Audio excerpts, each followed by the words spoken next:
Welcome in to Cover Crimson Live Edition. My name is EG. That is Clint Lamb. And Clint, check in. How are we feeling now about 24 hours out? Not great. I mean, granted, I think the emotion of things, you tend to overreact. You look at a lot of what Alabama did, and there was a lot of good.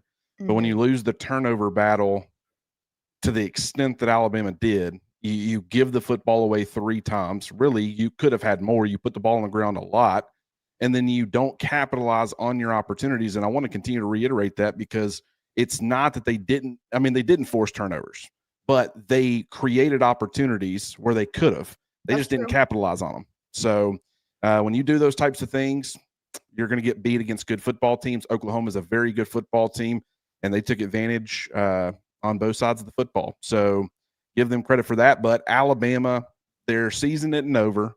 They've still got a shot to achieve pretty much everything that they had Yeah. hoped to achieve. Maybe even still reach the SEC championship, maybe reach the college football playoff. But there's a lot going on between now and then for sure. What are your thoughts on the SEC championship, playing in that game compared not to playing in it? I know that this time of year, these conversations just heat up a little bit more as everyone's trying to quite understand the 15 different scenarios that go into the SEC championship, the benefits of playing in it, and the benefits of sometimes sitting out. But what are your thoughts there?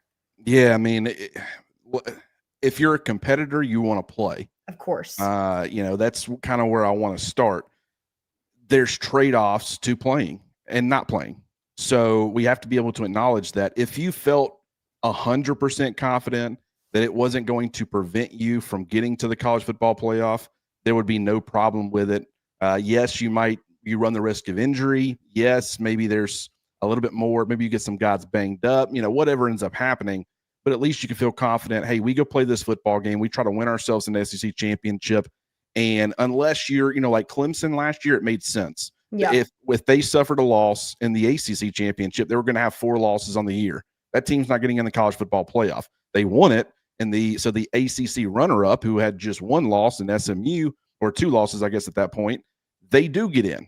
So I mean, it's all situational. But if you're a 2-loss SEC team going to the SEC championship, you should be in the college football playoff. So I can understand both sides of it, where you might not want to participate if you are putting yourself at risk. But at Right. the same time, from a competitive spirit standpoint, you want to play the best. You want to be at your best. I mean, and this is just another opportunity to go out there and play winning quality football. So, I mean, once again, I can see the trade-off.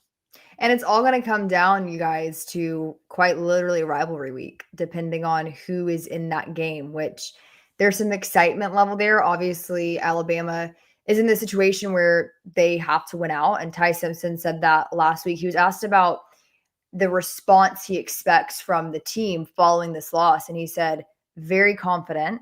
That's all I'm going to say. We have to win out. And he left it very short and sweet to the point. Yeah, and they do have to win out. And that's, I mean, that it adds a layer to the Iron Bowl and the excitement factor of that. There's going to be a lot of anxiety, a lot of nerves. You're going to Jordan-Hare Stadium. I don't care what Auburn's record is. That place is haunted. It absolutely feels that way. But at the same time, Alabama's gone in there and gotten wins, and they're certainly capable of doing that in a couple of weeks. So yeah, you got to be careful. You got to understand there's probably going to be some fluky, weird, strange things happen. But that doesn't mean that you have to lose the football game. You can go in there and overcome any obstacle that stands in your way, but they've got to start by getting the turnovers once again fixed, and continuing to get back on track as far as generating some turnovers on the defensive side. Yeah, and the defense had the opportunities, and I do want to, kind of kick things off talking about how well the defense did play. I mean, when you look at the situations that they were put in and the situations that they were able to come out on the other side of, obviously, the score is the score, but to be at the half only down 3 was huge. And that's a testament to the defense. Now, there were 2 almost picks that would have changed a lot. The Justin Jefferson one, he would have had 6 going the other way. It would have been incredible.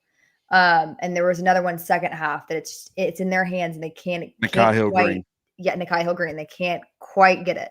I'm not in the camp that, I'm going to put that on the defense considering how much good they did do. They just need a little bit of offensive help, just a little bit. And it seems like,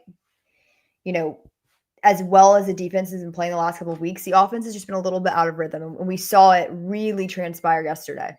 Yeah, we definitely did. And when you talk about defensive performance, first of all, they only allowed 212 total yards of offense to Oklahoma. Mm-hmm. They allowed them to only convert 3 out of 13 on third down conversions, which is, I think, under 25%. That's fantastic. And when you look at the points allowed, they allowed 16 points. One of the, touchdowns that Oklahoma scored, it was a pick six. Mm-hmm. They scored 23. That's 16. But only 3 points came on a long drive because 3 points came on a short field after the punt return. Yep. Where Lottie Brooks misses the tackle. He takes return man takes it a long way. They now only have to go. They go 5 plays, 23 yards, kick a field goal. 7 points, a touchdown after Ryan Williams' fumble on the punt return. They only go 2 plays, 31 yards, touchdown. So that's 7 points. And then another 3 points after Ty Simpson's fumble, where they only have to go 5 plays, 22 yards. So didn't really have a whole lot of success. I mean, they did get a first down, but then they get 3 more points. So of the points that the defense allowed, only 3 of it was Oklahoma having to drive the length of the field. Now that contributes to the total yardage. Like that, I mean, a lot of people were going to say, well, they only held Oklahoma to 212 total yards. Well, they had a ton of short fields. Mm-hmm. So a lot of their drives included not really having to go the length of the field to get points. That does contribute to that. But at the same time, when you're watching that football game, I thought the defense played extremely well. Yep. And they definitely deserve credit for that. The only disappointing thing, in my opinion, was because not only are you talking about the 2 potential interceptions that you've already brought up, but then there was another one that I saw on tape, and I didn't notice it live. Ooh. I was just excited that Tim Keenan had batted the ball down, but if he doesn't, that ball is being thrown right into the belly of Yanze Pierre, more than likely. Not saying he's guaranteed to catch it. He's an edge guy. I don't know what his hands are like, but it had the potential for a pick six situation. Really? So, yeah. You're the only person I've heard talking about that, because I couldn't see from my vantage point. I couldn't see Yanze behind TK. So I didn't even realize that he was there. They had him dropping coverage. He was underneath the route. John Mateer didn't see it at all. Throws it and give TK credit because he's expecting, he's trying to make a play. He did make a play. It created a 2nd and 10 situation. All right, that's a win. It's just unfortunate. That's the way that the game breaks sometimes, because if he doesn't get his hand on that football, the receiver wasn't even close. Yanze had a good 2 or 3 yards where it was about to be thrown right in his gut, and it just would have been a matter of, can you bring it in? Because if you can, I think based off of where he was at, I don't think Mateer, even though he's an athletic guy, I don't think he was catching him. I think that was an easy 25, 30-yard pick six to offset what Alabama had given Oklahoma. So it's unfortunate that it worked out that way, but these are the things that we're talking about where you can't blame TK for that. You certainly can't blame Yanze Pierre, but the 2 dropped interceptions, especially the Justin Jefferson one, that's something that you got to bring in and just use that opportunity. We knew Mateer was going to be confused by some things pre and post snap, and he was, and he gave him some opportunities. They just couldn't quite capitalize. But when you're talking about all the things that we said good about the defense, it's very hard to complain about that side of the football. I agree. I think Coach DeBoer said it best, that it was disappointing because, and it was Deontay Lawson postgame that also, they dominated really in every facet, but it was the turnovers that just have killed them. And so it's one of those things where I think going forward, it's been interesting because that was something they really had a handle on towards the beginning of the year, that was an area that I know a lot of us were very confident in, but in the last couple of weeks, that's regressed a little bit. I think, as you're saying, Clint, this was kind of the culmination of a few weak spots that all kind of came together in the perfect storm that didn't go Bama's way. Now, it wasn't for lack of opportunities, and you make 1 or 2 more plays and we're having a much different conversation. But if that's not the game of football, I don't know what is. It's all about capitalizing on your opportunities. And Oklahoma did, and here's the thing. You got to give them a lot of credit, because not only did they force 3 turnovers, Alabama put the ball on the ground 2 or 3 more times that they weren't able to get. Yeah. So we talk about Alabama's defense being able to strip the ball out and force fumbles and do all that. That is not something that Oklahoma has really been known to do. Really good defensively, but they ranked 111th nationally in turnover margin at -5. And so it's like to come into this game and we talked a lot. I thought that was a huge advantage for Alabama. You force turnovers on defense and you don't commit them on offense. So despite the fact that there are some matchups that I don't really like in Oklahoma's favor, that one statistic, if you can maintain that, that should be able to not only keep you in the football game, but help you in the football game. Not only did they not win it, it's not like they won it 2-1 or even lost it 2-1. You force a turnover, you lose 2. They lost 3-0 on the turnover battle. I mean, that's substantial. And so obviously the fact that they did lose that badly with the turnovers and they lose by 2 points, I also think that kind of says something that, they made some plays. They did make some plays on offense. They had some really good moments, just a lot of inconsistency, but the defense, give them a lot of credit because, we talk about Oklahoma's run game and the fact that it was improving. Not a whole lot of success for Xavier Robinson, averaged 3.4 yards per carry. Overall, they only averaged 2.6 yards per carry as a team. Defense did its job, no doubt about it. Yeah, and I think that's something that, you can take out of this is that the defense continues to keep improving. And like we said, obviously there were some moments that they didn't capitalize. But overall, and you mentioned the offense did have some good bright spots, if you will. I feel like I always use that word bright spots because it wasn't necessarily consistent. And I think it goes back to what we consistently hear is it's all about stacking plays, having a short memory. And I felt like, for every good thing that happened on offense, there was an equal force that took it the other way. And even, Lottie Brooks getting down, you mentioned that Alabama put the ball on the ground more than a few times. Lottie getting that and getting the first down, that was huge. And so there was good awareness. There was, flashes that we saw, but especially, second half, it just felt like, I don't know. And like in the stadium, from my vantage point, when Alabama goes up 1, it was such a momentum shift that you could feel it. And it felt like, they were marching. That's right. And then, the fumble from Ty, that was when that was, right? Yeah. I believe so. Yeah. Right. And so then the momentum was still there. And then it just, I don't know, with 7 minutes left, Alabama has it. And it felt like, of course, like this is okay. And it never really could transpire offensively there at the end. Yeah. I mean, and once again, if you played this game 10 or, 9 more times, what does that turnover battle look like? How does that impact the game? I'm not saying, all the numbers point in Alabama's favor. They would win, 8 of the next 9. I'm not saying anything like that. In fact, as I said before, with the way that Oklahoma, you can look at 212 total yards of offense, and that does paint a picture about how well the defense did. But I think it also, you have to be able to acknowledge that Oklahoma really didn't need to drive the length of the field. They were getting points enough to win the game, obviously, and they didn't really have to do a whole lot because Alabama was giving them opportunity after opportunity. And with the offense, I thought it was an interesting decision, even though I didn't hate it. I just thought, not only did you decide to, on a whim, because yes, Wilkin Formby has played some right guard this year, but out of nowhere, he gets the start at right guard. Michael Carroll gets the start at right tackle. Not only that, but they both played the entirety of the game. You didn't see Jaden Roberts. You didn't see Wilkin Formby kick back out to right tackle. You didn't see Geno Vandermark playing any at right guard. It was, just Michael Carroll and Wilkin Formby. And I thought, considering that they had it seemed like they had tried Wilkin at guard, and that might be something for his future. But in the immediate, it probably wasn't going to work out. Now all of a sudden he's starting in a massive game against a really good defense.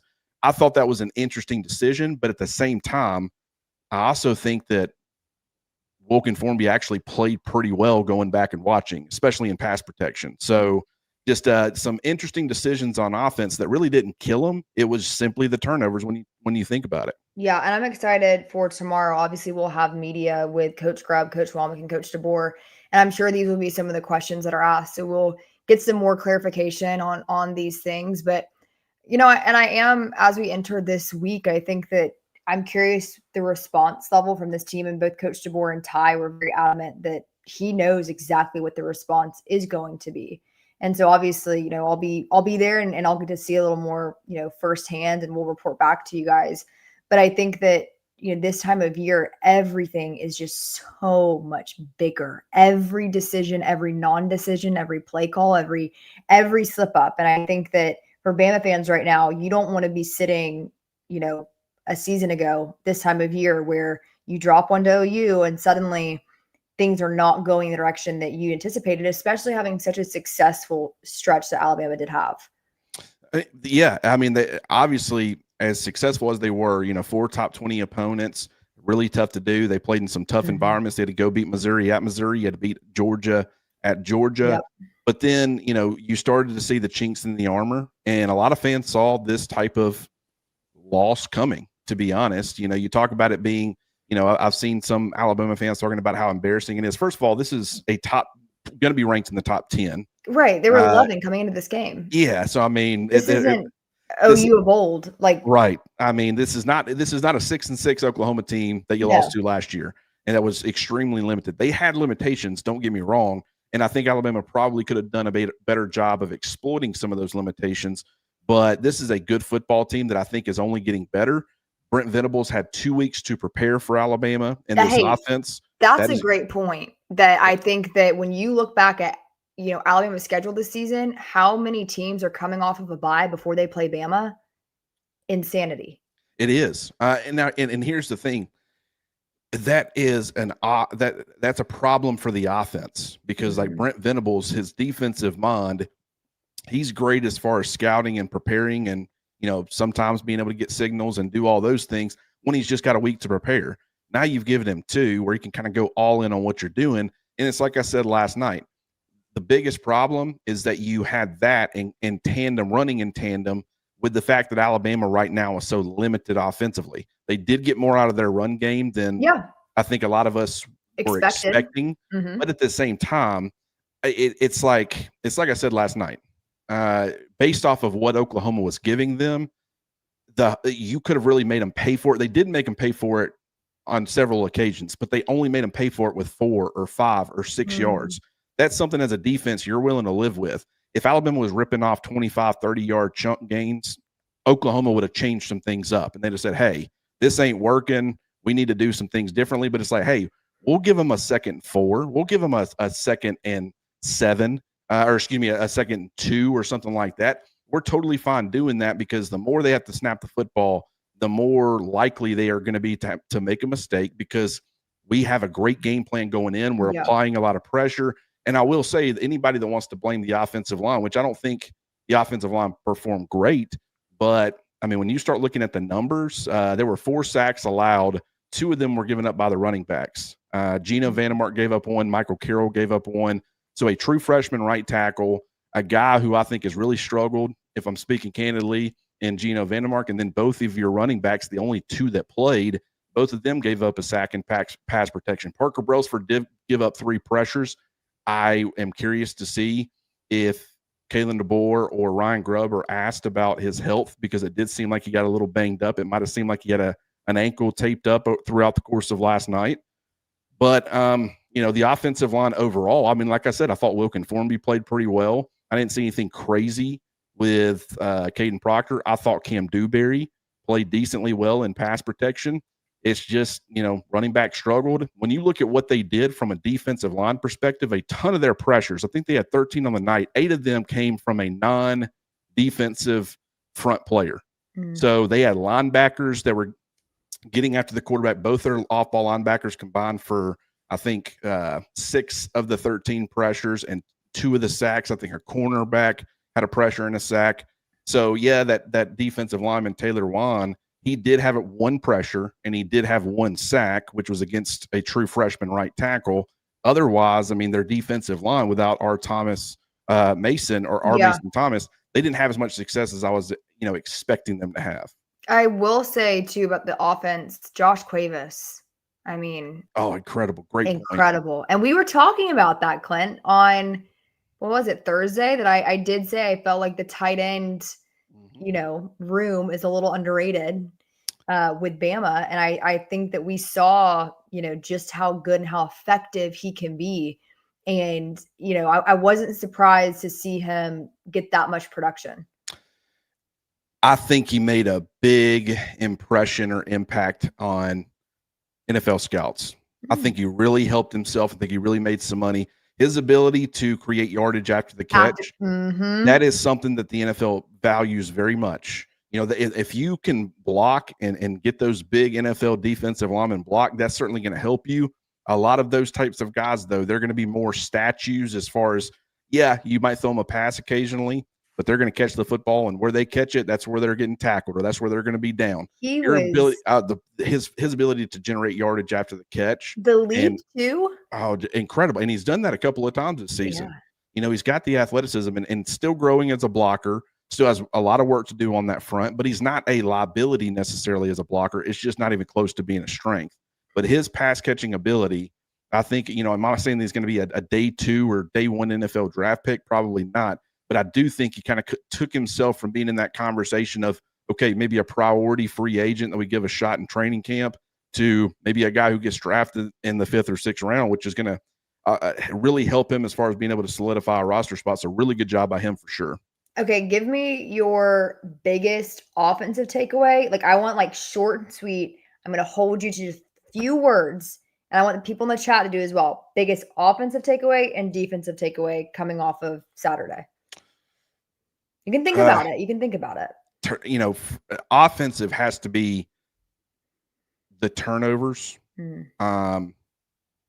Just because that was such an like Ty had been turning the football over once about every game. You know, I think he's had 5 or 6 games in a row where he's put the ball on the ground. Yeah. But he not 3 turnovers. Now, granted, only 2 of those came from the offense, but that was very uncharacteristic. And, you know, I think that what Oklahoma did was just kind of show that Alabama's limitations. You can really put a lot of pressure on Ty, and I don't think Ty necessarily handled that pressure all that well. Doesn't mean that he can't moving forward, but that would probably be my biggest offensive. I mean, do you have one at all? I mean, turnovers, I would say I would agree with. I think that was an area that they have been so rock solid on, like we talked about prior. And I think I go back to as well. And again, this is something that the coaching staff has said of just Ty making the easy plays, making the easy things click. And so I think, you know, that's something that I'm definitely, and I said that prior to this though, as well, that I think, and you said that as he faces pressure, but we've seen him face pressure too. Like, look at the Missouri game. I mean, Georgia, I think we were expecting a little more of it that we didn't really receive, but against Tennessee as well, you can make an argument that there was more and more pressure, but I don't think they faced a defensive line like OU thus far. And so, you know, I would say that would be offensively, just Ty continue to get back into that rhythm and back into kind of that flow state almost that we were seeing, because it seemed like, you know, a few of his passes were underthrown than if you were overthrown. So getting back in that groove, I know he had one wide open to Germ. There was 2 plays, one towards the beginning of the game, and I want to say he might have taken a sack and Germ was wide open down the middle. And this similar thing where he just overthrows Ty. And I was worried that was what he picked off too in the end zone, because you had a, you know, OU defender cutting towards the back. But I mean, I would say that would be mine. Yeah, you know, I think another big takeaway for me, I'm cheating already. That's but okay. That's okay. You know how this works. I'm one of those people where, you know, Daniel Hill needs to continue to get high volume. And I'm not saying anything crazy, but I mean, he ended up getting 20 touches, 15 carries, and 5 catches last night or yesterday. And he totaled close to 100 yards, including 60 yards on the ground, had a couple of touchdowns. And I worry about the stamina. You know, I don't think he's a really big, powerful back, but he's also, I don't think, really used to right now, you know, getting any sort of significant volume. I think the more that you're able to get him kind of ready to handle a bigger workload, the better he's going to continue to be throughout the course of a game. But he is proving that, you know, and it's something that I said dating back to when we were talking about the running back room, and it was like, okay, what's it going to look like? And I was so high on Daniel Hill compared to a Richard Young or, you know, a Dre Washington or some of these other guys. I definitely thought Jam was going to be in that conversation, but Daniel Hill was one of my favorites because I was like, this offense needs to put itself in favorable situations. That has been a problem for Alabama as of late. You have not seen a lot of second manageables, third manageables, it's been Ty constantly having to bail out the offense and convert some pretty crazy, a 3rd and 8, a 3rd and 9, a 3rd and 11, a 3rd and 7. It's been pretty constant. But with Daniel Hill, I was like, he's such a big, powerful guy, where I think he has done the best job based off of people I talked to back in the spring and stuff of consistently churning out 4 or 5 yards. And just having that presence or that ability, is it exactly what the coaching staff wants out of the running back room? No. They want guys, not only who can do that, but also provide some explosive, complementary runs that really put pressure or apply pressure on opposing defenses. But just getting that, which I think they got that against Oklahoma with Daniel Hill. I think they were getting that like against Tennessee. You saw that a lot. I just think that his ability to do that right now, carry a couple of defenders. If the offensive line doesn't want to create a hole, just put your head down and go, get 2 or 3, 4 yards yourself. I mean, it's unfortunate, but now the offense is in a 2nd and 6 or a 2nd and 5. That's more manageable. I don't think they're doing a great job on 2nd down either. A lot of it is minimal success on 1st down. And if they do have success on 1st down, then it's very minimal success on 2nd down. So you'd like to see that a little bit more consistency with that. But at the same time, I do think Daniel Hill is really emerging as a, good option for Alabama in the backfield. All right. Give me your defensive biggest takeaway. I think I know where you might go with this one. It's a championship caliber defense, and they continue to prove it. Now, I will say this. We have to remember, we can give the defense a lot of praise, and rightfully so. We were all concerned about Oklahoma's defense going into this game. We thought Alabama's defense, with Mateer, we did say Mateer can be a problem. He's getting more healthy, but we're like, he will give you some opportunities. Their run game, while it is improving, it has not been great. All of the concern was regarding Oklahoma's defense. And then the game ends up playing out how you think it's going to play out. The offense struggles. The defense, excels. And then everybody wants to, give them their flowers for that, which they should, because that's checking a box that you should. But it's not like, hey, going into this football game, this team's got an elite offense that we're terrified of, and we're worried it's going to completely tear up this Alabama defense. And then you get this type of performance. You know what I'm saying? So it's if Alabama would have gone, which they did go over 400 yards, but if they would have scored 40 points and run the football like they did, and Ty Simpson doesn't turn the football over and he throws for 350 yards and 3 touchdowns, that would have been something that's like, wow, that's shocking based off of Oklahoma's defense. I do want to point that out. But what I will say is it doesn't matter if they haven't played just a ton of elite offenses so far this year. They're doing the things that they need to do. They are generating turnovers in a lot of these games. They're able to apply pretty consistent pressure on the quarterback. Now, granted, Oklahoma, in a lot of those key 3rd down situations, those 3rd and long or 3rd and mediums where you saw the pass rushing package be put out there, they were getting the football out of Mateer's hands super quick. So the pass rush didn't have a whole lot of opportunities to really pin their ears back and get after Mateer.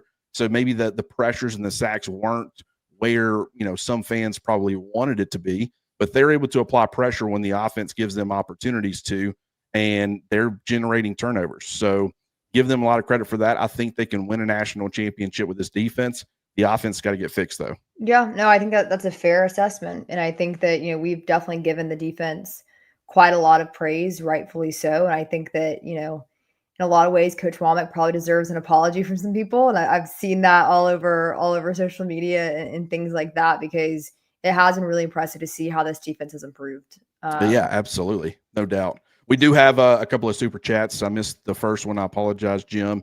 Jim Parker, he said the fact that no real running game puts more pressure on Ty to make a play. It's becoming more evident. I mean, I don't know about you, EG, but I mean, I would probably agree with that. I think that there's a lot of pressure on Ty as far as carrying the offense right now.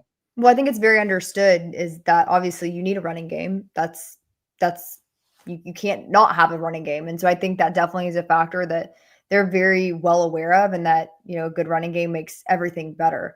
And so I do think that we saw some positive moments from the run game. And like you said, Clint, I didn't necessarily expect to see that against Oklahoma's defense. But I think that's a spot that this offense has the opportunity to build on going into these final 2 weeks of the season. Yeah, I mean, I'm still going back and watching. I focus mostly on the defense. I did run through the offense really quickly, and so I'll have more to talk about with the offense tomorrow with Jimmy. But, one of the things that was interesting is just watching it live and then watching it very quickly through.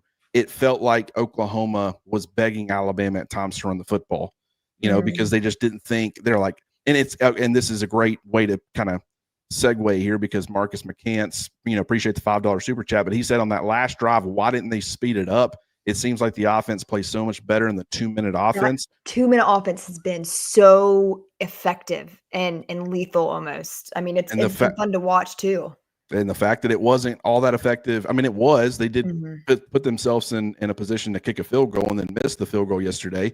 But the fact that they weren't able to capitalize with points like they have in most other games, I thought that was pretty interesting. And it kind of just it helps tell the story on how things unfolded yesterday. But what I will say, and Kalen DeBoer brought this up in the post-game press conference. He was asked about, kind of that decision because like you got a lot of time. It seems like you were ready to milk clock, work your way down the field, and then settle for a field goal to try to get the win. What are you thinking? I don't think that was the goal at all. I really don't. I think, and he said this, it starts off as we got to get out of our own end zone. Yeah. We've got to, get a couple of first downs because if we punt the football right now from our own end zone, they're getting it roughly at about the 50-yard line. If they just go, I mean, that kicker is amazing for Oklahoma. Yeah. You get 10 yards. Now that cat's got an opportunity to extend it to a 4-point lead. And now you have to score a touchdown against Oklahoma with the game on the line in order to win. They wanted to keep things as manageable as possible. They were trying to get their backs out of the end zone. They did that. But as they're doing that, they're kind of milking some clock. Oklahoma, in my opinion, said, we're not going to let you do what you want to do from a short to intermediate, deep pass. We're not going to let you hit the explosives. We're going to give you a lot underneath. We're going to make you waste a lot of clock by doing it because you're going to take it. And then hopefully after you've wasted a lot of clock, then you have to punt the football to us. Or, if it gets down in the red area, we can, stop you, force you to attempt a field goal because we really don't trust your field goal kicker to be able to make it. That's what I think Oklahoma was thinking in that moment. It kind of got away from the coaching staff a little bit where it was just Ty was taking what they were giving him. They weren't trying anything as far as, because of the way that Oklahoma's defense was playing them. If you try to lean into that and try to get an explosive or try to go, do some of those 2-minute, types of approaches. I mean, yes, defenses are playing prevent in those 2-minute situations as well, or they're trying to an extent, and they're still having success. But I think it just slowly kind of got away from the coaching staff. And next thing you know, it's like, man, we thought we were going to get multiple drives out of this last 7 minutes. And now, because of just the way that Oklahoma made them earn everything in the beginning, they've taken 2 or 3 or 4 minutes off the clock faster than they thought. And now they're sitting there like, man, this looks like it's actually going to be the final drive. And then it still could have worked out. But the sack, it took away everything. I mean, that was like, you would have bare minimum probably positioned yourself for a field goal attempt, which no fan would have felt great about.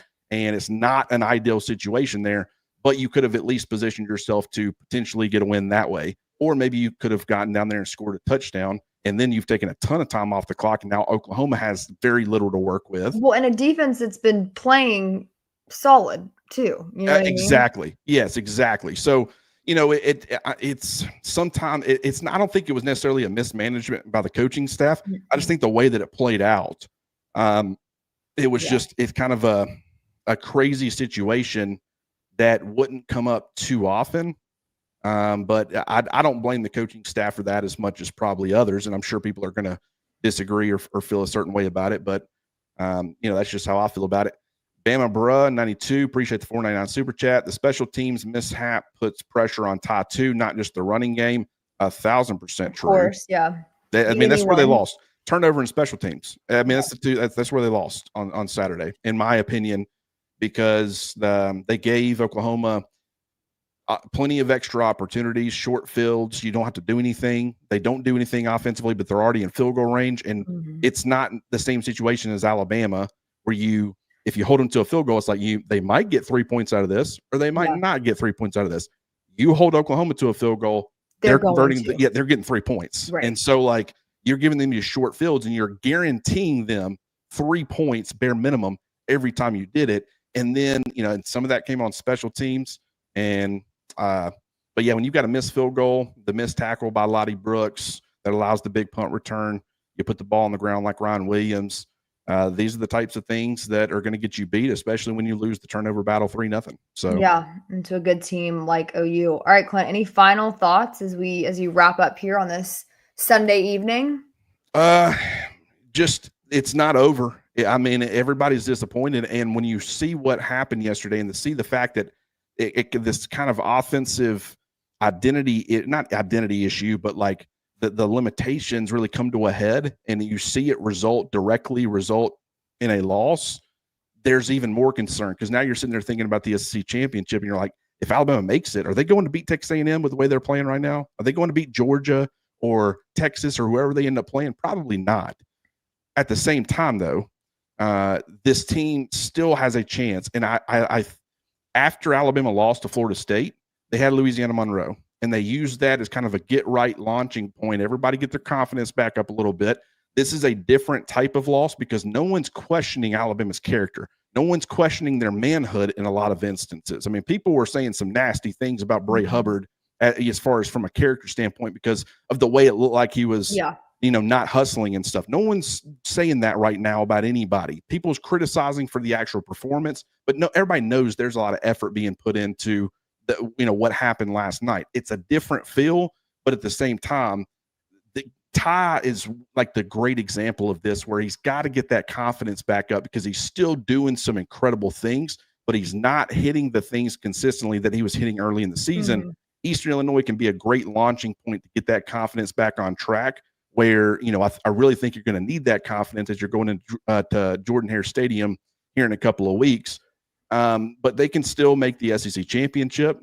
They could still make the college football playoff. And despite the way it looks right now, they can still win a national championship, but they've got to come together. They've got to work on continuing to get some of these things fixed. And you've got to say, hey, moving forward, how we have won a lot of these other games is we win the turnover battle. So defense, go out there and continue to work on getting those turnovers. Offense, say, hey, how are we going to get this stuff fixed, to prevent the turnovers? If they can do that, I still think this team can do some good things. Listen, if you need a little bit of retail therapy, we won't judge you. Actually, we'll encourage it with Rowback. You can get 20% off your order, you guys, using the code Crimson20 or Cover20. Use the Cover20 code. We just kind of like it better these days. Christmas is coming up. Black Friday. Guys, it's going to be Thanksgiving before we know it. Where has the time gone, Clint? I don't know. Whole season's it's not over, but it's gone way too quick. It's flying by. So make sure that you guys check out Rowback. We love their stuff. And they're also, this is a unique little element to Rowback that not many people are aware of, but they're collegiate licensed. And so you can get Alabama gear straight from Rowback with the script A. They've got different logos. I mean, it's the quality is incredible. And I speak with the women's wear, but also Clint, obviously with the men's wear. You really can't go wrong if you guys have, girlfriend, wives, daughters. They have really cute sets. They have cute pullovers. They've got great Bama stuff. So basically what we're saying is we will not judge you if you send us a screenshot of your receipt after you just did a little retail therapy this week. I'm loving everything I got Rowback. And someone actually tagged us in one and say they just got some gear. I'm actually going to get back with them, and I'd love to see them, have them send pictures of them in it, because I want to, like when Jimmy hopped on with his pullover, his hoodie, I immediately was like, man, I want that. And I'm just curious to see what everybody's getting, because every time I see it, I need some models, and the ones that they put on the website. This is my one critique, not of Rowback, but of everybody. Give me a little bit. I'm a bigger guy. Give me a more realistic model out here. Yeah. No, we can't all look like EG out here.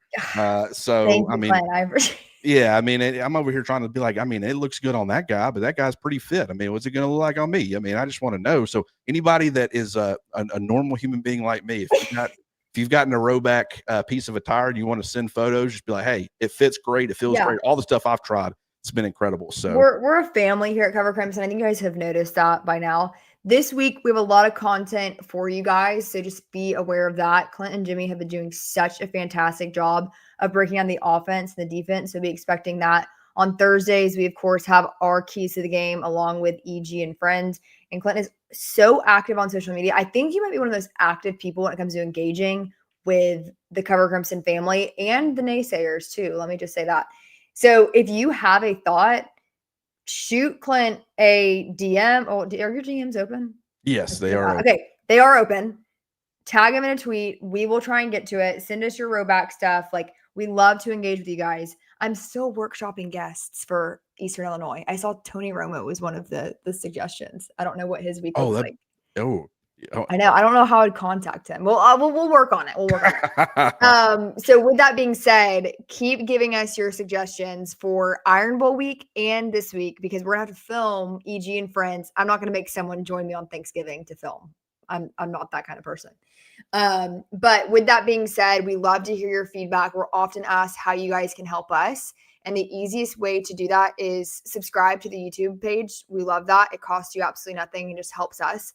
And then also going to your podcast where you get your podcast, whether it's Apple, Spotify, and just downloading our episodes. It's automatic, and that honestly helps you guys so you don't miss a beat. We make sure that it's at the top of your home screen, whether you're in the car, on the way to work, coming back from picking the kiddos up, on the way back from game day. We've got you. Anything else, Clint, that they need to know? No, yeah, I think you hit the nail on the head. Jimmy and I are going to be kind of diving into things tomorrow. Offense, defense, whole 9 yards. Then we'll be previewing Eastern Illinois. Obviously, there will be some talk about Eastern Illinois, but there will also be some talk about some things that Alabama needs to get fixed. Maybe some players they need to be getting some more opportunities, maybe some potential solutions. I like what they did with Wilkin Formby and Michael Carroll. I overall like the way Michael Carroll played. So I love the opportunity for him to maybe get another start this weekend against Eastern Illinois and maybe get some more snaps or reps under his belt. I think that will only help him going into the Iron Bowl. But Jimmy and I will be breaking all that stuff down and a lot more in the coming days. We appreciate all you guys for being here, and we will talk to you guys soon.